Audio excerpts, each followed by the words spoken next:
everyone. Today we are going to continue our fourth chapter of class 7, which is heat, and this one is part second of this chapter. In this part we will discuss about transmission of heat, that how can heat energy transfer from one object to another object. And there are three methods of transmission of heat, in which the first one is conduction, the second one is convection, and the third one is radiation. Okay, then before we start our three types of transmission of heat, we discuss some examples. Okay, then let जो ये example है इसके अंदर आपको क्या suppose करना है, जैसे कि जो हमारी क्लासरूम है उसके अंदर हमें क्या डिस्ट्रीब्यूट करनी है, टॉफी डिस्ट्रीब्यूट करनी है। तो इस टॉफी को डिस्ट्रीब्यूट करने के लिए जो तीन तरीके हो सकते हैं। फर्स्ट वन, अगर मैं क्या करूं, उन टॉफी को फर्स्ट स्टूडेंट को सारी टॉफीज दे दूं और उसको कहूं कि एक तो टॉफी अपने पास रख और बाद में 1 बाय 1 उन सभी टॉफीज को, मतलब जो अदर स्टूडेंट है उन तक पास कर दो। ओके, तो अगर एक स्टूडेंट ने एक टॉफी अपने पास रखी, जो बाकी की थी वो दूसरे को दी, उसने भी अपने पास रखी और उसने दूसरे को दी, फिर उस थर्ड स्टूडेंट ने भी अपने पास रखी, उसने नेक्स्ट को दी। तो एक तो ये मेथड हुआ टॉफीज को डिस्ट्रीब्यूट करने का। सेकंड मेथड क्या हो सकता है कि अगर मैं उन सभी टॉफीज को अपने पास रखूं और आप सबको बोलूं कि आप सब आओ और आके मुझसे टॉफी लेके जाओ, तो आप सब क्या करोगे, एक स्टूडेंट आएगा वो अपनी टॉफी लेके जाएगा, सेकंड आएगा वो भी अपनी टॉफी लेके जाएगा, थर्ड आएगा वो भी अपनी टॉफी लेके जाएगा। तो एक तो ये दूसरा तरीका हुआ टॉफीज को डिस्ट्रीब्यूट करने का। नेक्स्ट तरीका, जो नेक्स्ट मेथड है वो क्या हो सकता है कि अगर मैं उन टॉफीज को अपने पास रखूं और उसी पोजीशन से मैं आप तक उस टॉफी को पहुंचा दूं, थ्रो करके या फिर और किसी भी तरीके से मैं आप तक पहुंचा दूं, जिस मेथड में ना तो मैं अपनी पोजीशन से हिलूं और ना ही आप अपनी पोजीशन से कहीं पे भी मूव हो, तो उस मेथड में क्या होगा, आप तक वो टॉफी पहुंच भी जाएगी और ना ही मेरी पोजीशन चेंज होगी ना ही आपकी पोजीशन चेंज होगी। तो ये क्या हुआ, थर्ड मेथड हुआ टॉफीज को डिस्ट्रीब्यूट करने का। अब इन तीनों ही मेथड्स को आपको क्या करना है, रिमेम्बर रखना है और होल्ड पे रखना है। इसी एग्जाम्पल से हम क्या करेंगे, जो ये तीनों मेथड्स है ट्रांसमिशन ऑफ हीट को, उनको समझेंगे। Okay, then let's start. Our first method of transmission of heat is conduction. Heat travels through solids by conduction only. जो states of matter है वो क्या होती है, थ्री टाइप्स की होती है, सॉलिड, लिक्विड एंड गैस। तो जो सॉलिड्स में से जो हीट एनर्जी ट्रेवल करती है वो सिर्फ कौन से मेथड से करती है, कंडक्शन मेथड से करती है। Okay, the process of transmission of heat energy in solids without actual movement of particles from their position is called conduction. कि ट्रांसमिशन ऑफ हीट एनर्जी की ट्रांसमिशन की वो प्रोसेस, वो भी किस में, सॉलिड्स में, जिनके पार्टिकल्स की जो मूवमेंट है वो ना हो और उन पार्टिकल्स के मूवमेंट के विदाउट जो है वो हीट ट्रांसफर हो जाए, उसको हम, उस प्रोसेस को हम क्या कहते हैं, कंडक्शन। तो अभी ये जो डेफिनेशन है वो आपको थोड़ी टफ, क्रिटिकल लग रही होगी। हम पहले इसका एग्जांपल कंसीडर करते हैं, बाद में इस जो डेफिनेशन है उसको वापस से रीड करेंगे। ओके, तो आपको क्या करना है, इस एक्टिविटी में आपको ये क्या लेना है, कंटेनर लेना है। कंटेनर लेके आपको उसको क्या करना है, हीट करना है। तो जब आप कंटेनर को हीट करोगे तो उस कंटेनर का क्या होगा, जो हैंडल होगा वो हैंडल भी क्या हो जाएगा, हीट हो जाएगा। मतलब कि आपने हीट तो किसको किया, उस कंटेनर को किया, लेकिन उसका हैंडल जो था वो भी हीट हो गया, जबकि हमने उसको हीट नहीं किया था। तो वो हीट हुआ क्यों, क्योंकि वो क्या एक सॉलिड सब्सटेंस है, उसमें से हीट एनर्जी क्या हुई, ट्रांसफर हुई। तो हीट एनर्जी जब ट्रांसफर हुई तो वो जो हैंडल था कंटेनर का वो भी हीट हो गया। ओके, ये तो हुई फर्स्ट। सेकेंड अगर हम बात करते हैं तो आपको एक क्या लेना है, एक आयरन रोड लेना है, मेटल रोड, या फिर आप कोई भी रोड ले सकते हो। उस रोड को आपको क्या करना है, एक एंड से हीट करना है, किसी भी सोर्स से आपको उस एंड को हीट करना है। जब आप इस एक एंड को हीट करोगे तो जो अदर एंड है वो भी हीट हो जाएगा, जबकि आपने उस एंड को हीट नहीं किया है। सेम कंटेनर, जैसे हमने उस कंटेनर को हीट किया था लेकिन हैंडल भी हीट हो गया था, उसी तरीके से अगर आप उस रोड के वन एंड को अगर हीट करते हो तो अदर एंड भी हीट हो जाएगा। तो अब ऐसा होता क्यों है, इसके कॉन्सेप्ट को समझते हैं कि जो ये मटेरियल है या फिर कोई भी सब्सटेंस है वो किन से बनते हैं, एटम से बनते हैं। ओके, अभी इनके अंदर क्या प्रेजेंट है, पार्टिकल्स प्रेजेंट है। तो अब यहाँ पे क्या होता है कि जो ये लास्ट एंड वाले पार्टिकल्स हैं वो क्या गेन करेंगे, हीट एनर्जी गेन करेंगे। इस हीट से, इस सोर्स से उन्होंने हीट एनर्जी गेन की, फिर ये क्या होंगे, वाइब्रेट होंगे। ओके, वाइब्रेट क्यों हो रहे हैं, क्योंकि उन्होंने क्या गेन की, हीट एनर्जी। जब ये वाइब्रेट करेंगे तो ये क्या करेंगे, ट्रांसमिट करेंगे। जैसे कि ये दो पार्टिकल्स हैं, जब इसने हीट एनर्जी गेन की तो ये ऐसे ऐसे वाइब्रेट करेगा। तो जब ये वाइब्रेट करेगा तो ये वाइब्रेट करके किससे टकराएगा, इस वाले पार्टिकल से। जब इससे टकराएगा तो इसके पास भी हीट एनर्जी ट्रांसफर हो जाएगी।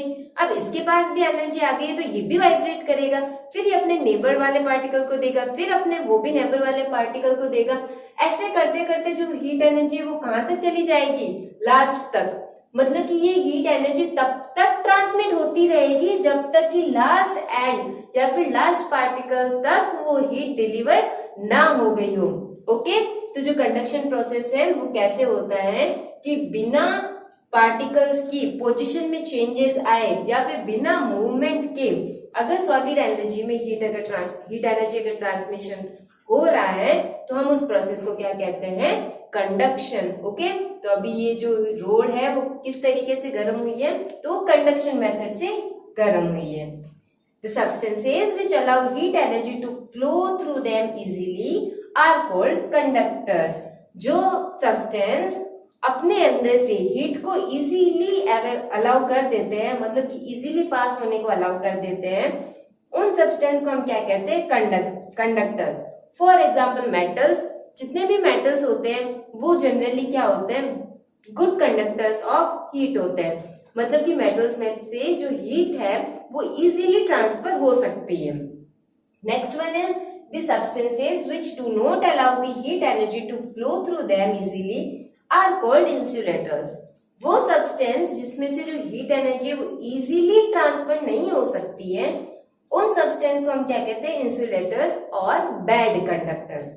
ओके, अब जो इंसुलेटर्स होते हैं, अगर मैंने कहा हीट एनर्जी जो ट्रांसमिट नहीं हो सकती है, ट्रांसफर नहीं हो सकती है, तो इसका मीनिंग ये नहीं है कि उसमें से हीट फ्लो ही नहीं हो रही है। उनमें से हीट फ्लो होती है, लेकिन जो हीट फ्लो होने की जो रेट है वो क्या होती है, बहुत ही ज्यादा स्लो होती है, जिस वजह से जो ट्रांसफर है हीट एनर्जी का वो ऑब्जर्व नहीं होता है। Okay, then the examples of insulators are glass, mica, cotton, wool etcetera. ये सभी किसके एग्जांपल्स हैं, इंसुलेटर्स के। ओके, तो यहाँ पे अगर हम कंडक्टर्स के कुछ एप्लीकेशंस की बात करते हैं, तो जैसे कि हम किचन में खाना बनाते हैं, तो जब हम खाना बनाते हैं, कुकिंग करते हैं, तो हम क्या करते हैं, यूटेंसिल्स को कहाँ रखते हैं, गैस स्टोव पे रखते हैं। तो जब हम वहां रखते हैं तो हम क्या करते हैं, उसको हीट करते हैं। तो जब हम हीट करते हैं तो वो जो कंटेनर है वो वार्म हॉट कैसे हुआ, तो वो हॉट कैसे हुआ, कंडक्शन मेथड से। जब हमने गैस स्टोव ऑन किया तो उस कंटेनर के जो पार्टिकल्स थे उन्होंने क्या की है, हीट एनर्जी गेन की। हीट एनर्जी गेन करके उन्होंने हीट एनर्जी को ट्रांसफर किया उनके नेबर के पार्टिकल्स के पास। उस तरीके से वो कंटेनर हीट हो गया, और फिर जब कंटेनर हीट हो गया तो जो उसके अंदर जो फूड था कंटेनर में वो भी उसके साथ में क्या हो जाता है, हीट, मतलब अच्छे तरीके से पक जाता है। ओके, तो हमारा खाना कैसे बनता है, पकता है कंडक्शन मेथड से। नेक्स्ट अगर हम बात करते हैं कि जो हीटर होते हैं या फिर जो भी इलेक्ट्रिकल एप्लायंसेस होते हैं जो कि हीट जनरेट करते हैं, उनके अंदर भी जो वायर्स होती है वो कैसी होती है, कॉपर की वायर्स होती है। जो इलेक्ट्रिसिटी फ्लो होती है उनके वायर्स में भी कौन सा मेटल का वायर हम यूज लेते हैं, तो कॉपर मेटल्स वायर हम यूज लेते हैं। तो कॉपर मेटल के वायर को हमने क्यों यूज लिया, क्योंकि जो कॉपर है वो क्या होता है, गुड कंडक्टर ऑफ हीट होता है, जिसमें से जो हीट एनर्जी वो इजीली ट्रांसफर हो जाती है, इसलिए हम कॉपर मेटल को यूज करते हैं इलेक्ट्रिकल वायर्स में। ओके, तो ये तो थी कंडक्टर्स की बात। इंसुलेटर्स की बात करते हैं तो जो इंसुलेटर्स होते हैं, जैसे कि हम विंटर सीजन में क्या करते हैं, वुलन क्लॉथ्स पहनते हैं। तो जब हम वुलन क्लॉथ्स पहनते हैं तो वो जो वूल होती है उसके अंदर क्या हो जाती है, एयर ट्रैप हो जाती है। तो अगर उस वूल में एयर ट्रैप हो रही है तो जो हीट है वो ट्रांसफर नहीं हो पाएगी उस वूल क्लॉथ में से। तो जब हीट एनर्जी ट्रांसफर नहीं हो पाएगी तो हम क्या फील करेंगे, जो हम है वो कोल्ड फील नहीं करेंगे। इसीलिए हम विंटर सीजन में कौन से क्लोथ्स पहनते हैं, जो वुलन क्लोथ्स है वो पहनते हैं। और अगर हम एक एग्जांपल की बात करें तो जो इंसुलेटर्स है उनमें जैसे बाहर जो कोल्ड रीजन है वहां पे क्या होता है कि जो घर होते हैं उनके अंदर डुअल विंडोज, मतलब कि डुअल ग्लास विंडोज यूज करते हैं, जिनके अंदर क्या होता है, एक ग्लास होता है, उसके बैक साइड में एक और ग्लास होता है, बीच में स्पेस प्रेजेंट होती है। उस स्पेस में क्या फिल की जाती है, एयर फिल की जाती है। तो जब उस एयर को फिल करते हैं तो जो वो किसकी तरह काम करता है, वो एज ए इंसुलेटर वर्क करता है। तो जब वो एज ए इंसुलेटर वर्क करता है तो वो जो हीट एनर्जी है वो outside the home and inside the home, मतलब कि घर के मतलब कि जो है हीट एनर्जी ट्रांसफर नहीं हो पाती है, जिसकी वजह से जो होम है वो क्या रहता है, वार्म रहता है। तो इसी वजह से जो वो ग्लास, जो डुअल ग्लास विंडोज है वो यूज करते हैं कोल्ड रीजन में। तो ये कुछ प्रैक्टिकल एग्जांपल्स थे इंसुलेटर्स एंड कंडक्टर्स के। Okay, now important conditions for the transfer of heat energy by conduction between two objects. अगर हमें क्या करना हो, टू डिफरेंट ऑब्जेक्ट्स के बीच में अगर हमें हीट एनर्जी को ट्रांसफर करना हो तो उसके लिए टू इम्पोर्टेंट कंडीशंस हैं, क्योंकि अगर वो कंडीशंस नहीं होगी तो हीट एनर्जी भी ट्रांसफर नहीं होगी। In which the first one is the two objects must be in contact with one another, कि जो टू ऑब्जेक्ट्स हैं वो एक दूसरे के कांटेक्ट में रहने चाहिए। जैसे कि अगर मुझे इस ऑब्जेक्ट से इस ऑब्जेक्ट में अगर हीट को ट्रांसफर करना है तो उन दोनों के बीच में क्या होना चाहिए, कांटेक्ट पॉइंट होना चाहिए। अगर कांटेक्ट नहीं है, कनेक्शन नहीं है, तो हीट एनर्जी ट्रांसफर नहीं हो पाएगी। Second one is the temperature of the object must be different from one another, जो उन दोनों का टेम्परेचर है वो एक दूसरे से डिफरेंट होना चाहिए, क्योंकि अगर दोनों ही ऑब्जेक्ट का अगर सेम टेम्परेचर हुआ तो हीट एनर्जी ट्रांसफर नहीं होगी। Okay, now then this one is the first method of transmission of heat which is conduction. तो जो ये कंडक्शन मेथड है, हमने स्टार्टिंग में 3 एग्जांपल्स की बात की थी, टॉफीज, डिस्ट्रीब्यूशन ऑफ टॉफीज के बारे में। तो जो ये कंडक्शन मेथड है, आप बताना कि जो कंडक्शन मेथड है वो कौन से डिस्ट्रीब्यूशन मेथड को फॉलो कर रहा है। तो मैं आंसर देती हूँ कि जो कंडक्शन मेथड है फर्स्ट मेथड को फॉलो करेगा। फर्स्ट मेथड में हमने टॉफी के डिस्ट्रीब्यूशन को कैसे किया था, मैंने एक स्टूडेंट को, जो फर्स्ट स्टूडेंट था उसको सारी टॉफीज दी, उसने क्या किया, 1 बाय 1 सभी बॉयज या फिर जो स्टूडेंट्स थे उनको ट्रांसफर कर दिया। तो यहाँ पे टॉफीज क्या हुई, एक स्टूडेंट ने सारी टॉफीज ली, एक अपने पास रखी, फिर नेक्स्ट उसको ट्रांसफर किया, उसने भी अपने पास रखी, फिर उसने नेक्स्ट ट्रांसफर किया। तो कंडक्शन में भी तो यही हो रहा था, एक पार्टिकल ने कंप्लीट हीट एनर्जी ली, उसने अपनी हीट एनर्जी अपने पास रख ली, और जो बाकी की जो हीट एनर्जी थी बैलेंस हीट इसको दे दी, जो नेबर पार्टिकल था उसको दे दी, और वैसे ही क्या हुआ, जो हीट का है वो ट्रांसमिशन हुआ। ओके, तो अब आपको ये अच्छे से क्लियर हो गया होगा कि जो कंडक्शन मेथड है वो कैसे वर्क करता है। Okay, then second one is convection method. Then when liquids and gases are heated, the heat is carried from one part to another by the actual movement of the hot particles. जो convection method है उसमें क्या होता है कि जो liquid and gases है, जब हम उसको क्या करते हैं, हीट करते हैं, तो जो हीट है वो एक पार्ट से दूसरे पार्ट में कैसे ट्रांसफर होती है, जो एक्चुअल मूवमेंट है पार्टिकल्स का, मतलब जो हॉट पार्टिकल्स हैं वो खुद क्या करेंगे, मूव करेंगे हीट को ट्रांसफर करने के लिए।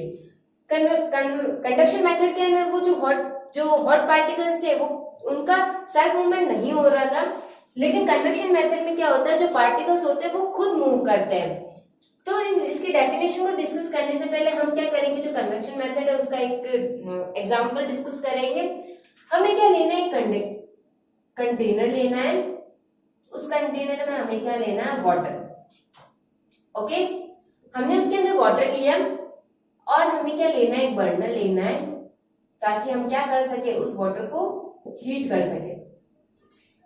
तो हमने क्या लिया, एक कंटेनर लिया, उस कंटेनर में वाटर है, अब हमें उस वाटर में क्या लेना है, पोटेशियम पर मैग्नेट। मैं बता देती हूँ पोटेशियम परमैंगनेट क्या होता है, KMnO4 होता है, जो कि पिंक कलर का होता है। तो जब ये क्या होता है कि जब पानी में जाएगा तो वो क्या करेगा, पिंक कलर शो करेगा। ओके, तो एक्चुअली देखो हमें क्या समझना है, कन्वेक्शन मेथड समझना है।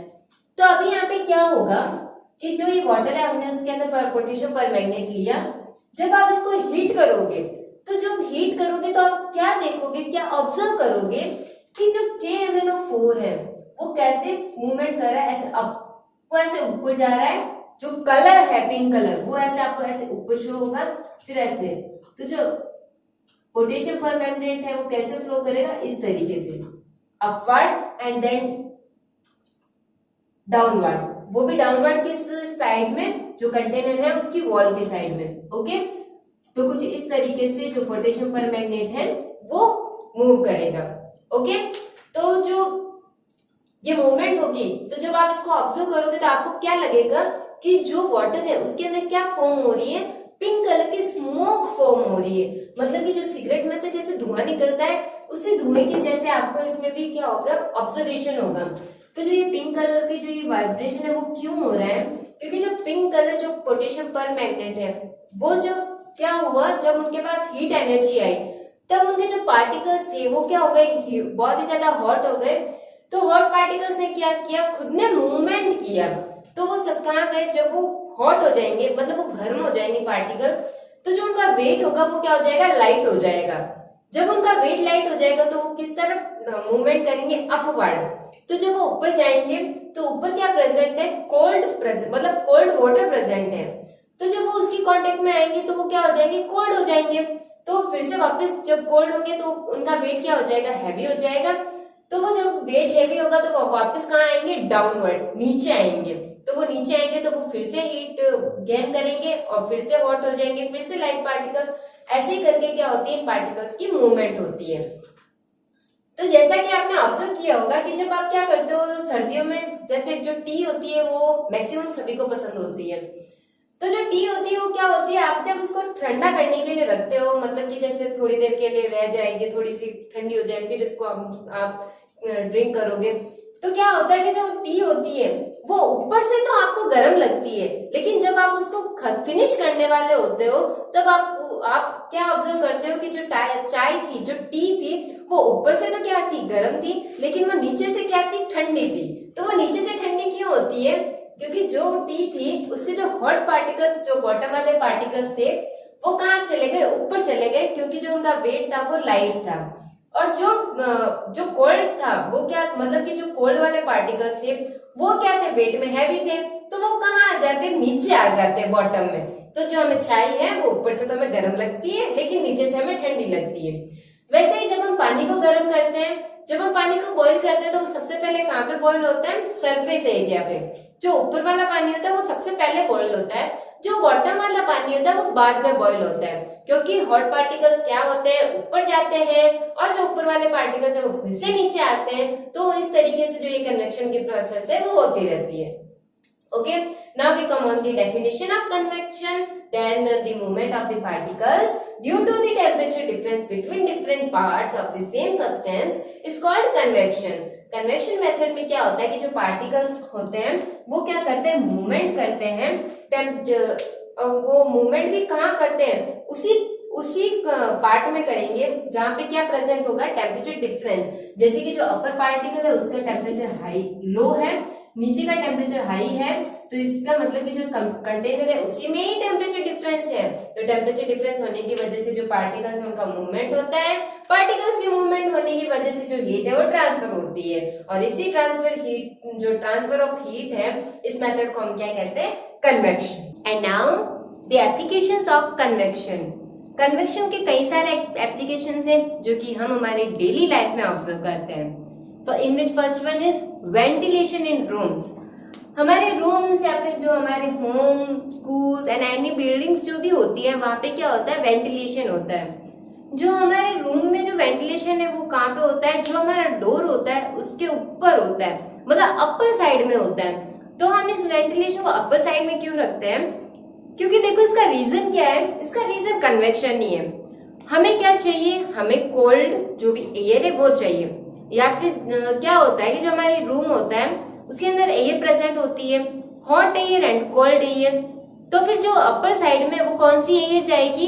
हॉट एयर, क्योंकि जो हॉट एयर होती है वो कैसी होती है? लाइट होती है वेट में। तो जो हॉट एयर होती है वो क्या करती है? अपर साइड में जाती है। कोल्ड एयर डाउनवर्ड आती है। तो जो कोल्ड एयर है वो तो डाउन मतलब हमारे रूम में क्या हो जाएगी? स्टेबल हो जाएगी। लेकिन जो हॉट एयर है वो कहाँ जाएगी? अपर साइड में। तो जब वो अपर साइड में जाएगी तो जो हम अगर हमारे रूम में अगर वेंटिलेटर्स प्रेजेंट हो गए तो हमारे रूम में से वो हॉट एयर वेंटिलेटर से क्या हो जाएगी? पास हो जाएगी, और हमारे रूम में क्या बच जाएगी? Cold air. इसी वजह से हम हमारे रूम में जो वेंटिलेटर्स है वो कहाँ पे रखते हैं? अपर साइड में रखते हैं। Okay, next one is land and sea breeze. अब ये जो लैंड एंड सी ब्रीज क्या होता है कि जो कोस्टल एरियाज है वहां पे the land and sea breezes are actually convection currents. जो लैंड एंड सी ब्रीजेस होती है वो एक्चुअली में क्या होती है? कन्वेक्शन करंट्स ही होती है। सबसे पहले तो लैंड एंड सी ब्रीज को समझते हैं। दो कंडीशन होती है कोस्टल एरिया में। वैसे तो ये जो कंडीशन है वो तो हर जगह ही होती है अर्थ पे, डे एंड नाइट। तो जो कोस्टल एरियाज है वहां पे क्या होता है? सी होती है। ओके, मैंने ये दो सी बनाए हैं, दो कंडीशंस हैं। ओके, यहाँ पे सी है और इस साइड में क्या है? लैंड। सबसे पहले हम बात करते हैं डे की। तो डे में क्या होता है? सनलाइट होती है, मतलब कि जो लैंड है वो क्या हो जाती है? हॉट हो जाती है बहुत ज्यादा। हमारी लैंड पे क्या प्रेजेंट है? हॉट एयर्स प्रेजेंट है। जो सी है वो क्या होता है? डे टाइम में कोल्ड मतलब ठंडा रहता है। तो जो हॉट एयर है वो क्या होती है? वेट में लाइट होती है। तो वो हॉट एयर जो क्या करेगी? किस तरफ जाएगी? सी की तरफ जाएगी। तो जब ये हॉट एयर सी की तरफ जाएगी तो ये जो हॉट एयर है वहां की जगह तो खाली हो गई, तो वो उस जगह को फिल करने के लिए कौन सी एयर्स आएगी? कोल्ड एयर्स आएगी। कहां से आएगी? सी की साइड में से। ओके, तो अभी यहाँ पे क्या हुआ? लैंड की साइड में से जो हॉट एयर्स थी वो किसकी तरफ गई? सी की तरफ। और आई कहाँ पे? जो कोल्ड एयर्स थी वो सी से लैंड की तरफ आई। तो हम जो डे टाइम में ये जो एयर का जो भी ट्रांसमिशन है, मतलब कि जो ट्रांसफर हो रहा है एयर्स का cold air and hot air के बीच में, हम इसको क्या कहते हैं? Sea breeze. The air current from the sea to the land is called the sea bridge.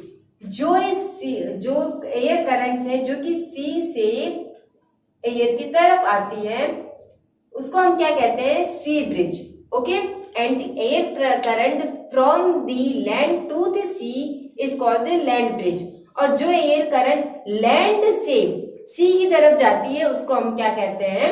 Land bridge. Okay, जो एयर जहां से जाएगी उस जहां से पास होगी उसी को हम क्या कहेंगे? वो उस ब्रिज से डिनोट करेंगे। अगर वो एयर सी से फ्रॉम द सी अगर फ्लो कर रही है तो सी ब्रिज, अगर फ्रॉम द लैंड अगर फ्लो कर रही है तो लैंड ब्रिज। नाइट में क्या होता है? जो हमारा जो अर्थ है, लैंड है, वो ज्यादा क्या हो जाती है? कोल्ड हो जाती है। और जो ये सी वाला पार्ट है वाटर, वो क्या हो जाता है? हॉट। तो जो इसमें क्या होता है? जस्ट ऑपोजिट, कि जो लैंड है वो अभी क्या है? कोल्ड है, जो सी है वो अभी हॉट है। तो हॉट एयर कहाँ पे आएगी? लैंड की तरफ। और लैंड की जो कोल्ड एयर है वो कहाँ पे जाएगी? सी की तरफ। मतलब कि जो साइकिल है एयर का वो क्या होता है? ऑपोजिट होता है डे एंड नाइट में। डे में क्या होता है कि जो वो एयर है वो from land to sea flow करती है, एंड नाइट में क्या होता है? From sea to land flow करती है। तो डे टाइम में कौन सी कंडीशन होती है? Land breeze. और नाइट में कौन सी कंडीशन होती है? सी ब्रिज। तो ये दोनों ही क्या है? Convection. Okay, next one is air conditioner. जो हम हमारे घरों में एयर कंडीशनर लगाते हैं, यूज करते हैं, उन एयर कंडीशनर को भी हम कहाँ रखते हैं? अपर साइड में रखते हैं। एयर कंडीशनर को हमने अपर साइड में क्यों रखा? क्योंकि सेम वही रीजन है वेंटिलेशन का, क्योंकि एयर कंडीशन में से हमें क्या चाहिए? कोल्ड एयर चाहिए। तो कोल्ड एयर क्या आएगी? डाउनवर्ड। जो हॉट एयर है वो जब ऊपर अप साइड में जाएगी, तो जब वो अपवर्ड जाएगी तो वो कहाँ पे जाएगी, एयर कंडीशनर के पास में। जब वो एयर कंडीशनर के पास में जाएगी तो एयर कंडीशनर क्या करेगा, हॉट एयर को तो जो आउटसाइड है वहां पे थ्रो कर देगा, और जो कोल्ड एयर है वो हमारे कहाँ रह जाएगी, रूम में। ओके, तो जो एयर कंडीशनर है उसको अपर साइड में रखने का भी यही रीजन है। नेक्स्ट वन है रेफ्रिजरेटर। रेफ्रिजरेटर में भी जो फ्रीजर होता है वो भी क्या होता है, अपर साइड में होता है, तो उसका भी क्या रीजन है, convection. And last one is room heater. जब हम रूम हीटर यूज करते हैं विंटर सीजन में, तो हम रूम हीटर्स को कहाँ पे रखते हैं, डाउनवर्ड, नीचे। तो हम डाउनवर्ड क्यों रखते हैं, क्योंकि हमें हॉट एयर कहाँ चाहिए, अप, जो हॉट एयर है उसमें से जो फ्लो होगी वो कहाँ जाएगी, अपर साइड में जाएगी। तो जब वो अपर साइड में जाएगी तो हम उससे क्या कर लेंगे, हीट गेन कर लेंगे, और हम क्या हो जाएंगे, वार्म। ओके, तो रूम हीटर का भी क्या रीजन था, कन्वेक्शन। एंड जो टॉफी डिस्ट्रीब्यूशन था उसमें से कौन सा डिस्ट्रीब्यूशन कन्वेक्शन मेथड को फॉलो करेगा, वो डिस्ट्रीब्यूशन जिसमें मैंने क्या किया था, मैंने सारी टॉफीज अपने पास रख ली थी और आप सबको कहा स्टूडेंट्स को कि मेरे पास आओ और एक एक टॉफी लेके जाओ। तो कन्वेक्शन में भी यही होता है कि जो पार्टिकल्स है वो खुद जाते हैं, हीट एनर्जी लेते हैं और फिर से चले जाते हैं अपर साइड में, फिर से डाउनवर्ड क्या आते हैं, जिनके पास हीट एनर्जी नहीं होती है वो हीट एनर्जी गेन करते हैं और फिर से अपवर्ड चले जाते हैं। Okay, next one is radiation and this one is last method of transmission of heat.